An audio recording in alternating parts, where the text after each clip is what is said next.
ತೆಲುಗಿನ ಸ್ಟಾರ್ ನಟ ವಿಜಯ್ ದೇವರಕೊಂಡಗೆ ಇಡಿ ಸಂಕಷ್ಟ ಎದುರಾಗಿದೆ. ಬೆಟ್ಟಿಂಗ್ ಆಪ್ ಜಾಹೀರಾತಿಗೆ ಸಂಬಂಧಪಟ್ಟ ಹಾಗೆ ಇಡಿ ವಿಚಾರಣೆಗೆ ಹಾಜರಾಗಿದ್ರು ವಿಜಯ್ ದೇವರಕೊಂಡ ಆ ಸಂದರ್ಭದಲ್ಲಿ ಅದನ್ನ ಸಮರ್ಥಿಸಿಕೊಂಡಿದ್ದಾರೆ ಎನ್ನುವಂತ ಮಾಹಿತಿ ಸಿಗ್ತಾ ಇದೆ.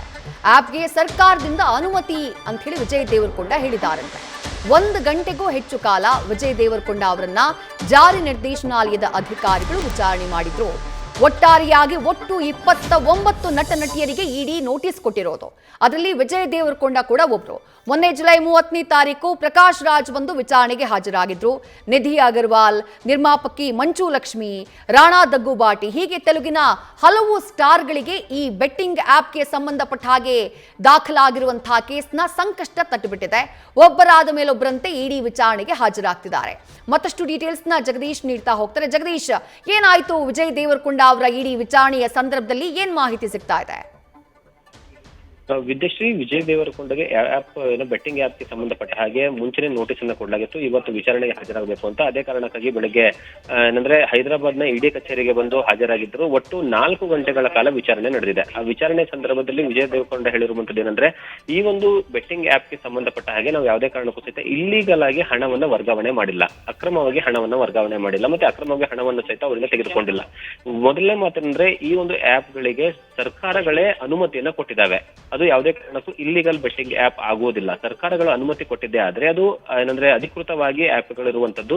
ಮತ್ತೆ ಅಲ್ಲಿ ನಾವು ಜಾಹೀರಾತಿನ ಅನುಗುಣವಾಗಿ ನಮ್ಮ ಹಣವನ್ನು ತೆಗೆದುಕೊಳ್ಳಬೇಕು. ಅದಕ್ಕೆ ಆ ಸಂಭಾವನೆಯನ್ನ ತೆಗೆದುಕೊಂಡಿದ್ದೇವೆ. ಅದನ್ನು ಹೊರತುಪಡಿಸಿ ಈ ಒಂದು ಬೆಟ್ಟಿಂಗ್ ಆಪ್ಗೂ ನಮಗೂ ಯಾವುದೇ ಕಾರಣಕ್ಕೂ ಏನು ಸಂಬಂಧ ಇಲ್ಲ. ಹಾಗಾಗಿ ಸರ್ಕಾರವೇ ಇದಕ್ಕೆ ಉತ್ತರವನ್ನ ಕೊಡಬೇಕು.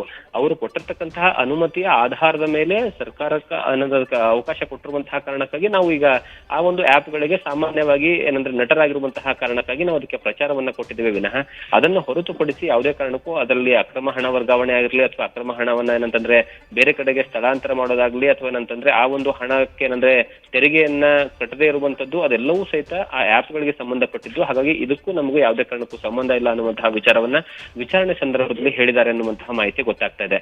ಆ ಮೂಲಕವಾಗಿ ಈ ಒಂದು ಪ್ರಕರಣದಲ್ಲಿ ಬರೋಬ್ಬರಿ 29ಕ್ಕೂ ಹೆಚ್ಚು ನಟ ನಟಿಯರಿಗೆ ಇಡಿ ನೋಟಿಸ್ ಅನ್ನ ಕೊಟ್ಟಿತ್ತಲ್ಲ.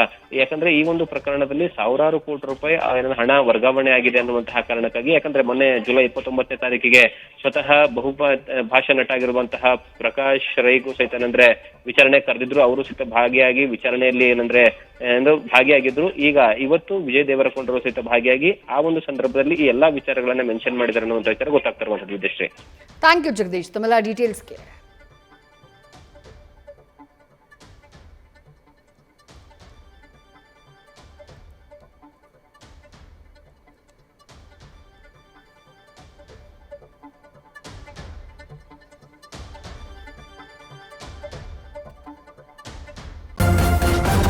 ನ್ಯೂಸ್ ಫಸ್ಟ್, ನಿರ್ಭೀತಿಯಿಂದ ನಿಮ್ಮ ಪರವಾಗಿ.